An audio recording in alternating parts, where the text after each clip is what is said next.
tatlo lang na entities ang sangkot sa korupsyon.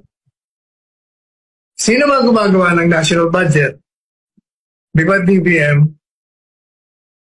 Siya lang ang gumagawa niyan. Walang iba. Pagkagaling sa DBM, saan pupunta?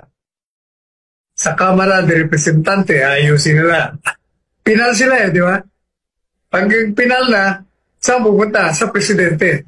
So tatlo lang, DBM, Kamara, at saka ang Presidente. Kung itong tatlong ito, magkukutsabaan, nandyan ang korupsyon. Pero kung ang isa sa kanila pumalag, publicly, hindi mangyayari yan. Pero wala complicit lahat sila. Whether by negligence or by intention, silang lahat ay nagsasabwatan para magnakaw sa pera ng bayan. Yan ang katotohanan dyan. Walang iba. Sige nga, puro pa sila tanong Itong DBM, paano raw sino raw nag-i-insert? Pero mga Kamara de Representante, hindi malaman. Jesus Maria Joseph.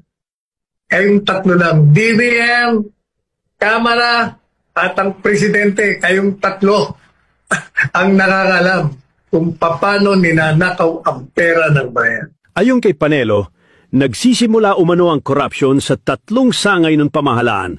Ang DBM na namamahala sa budget, ang Kamara na may kapangyarihang mag-apruba ng pondo, at ang Presidente na may huling pasya.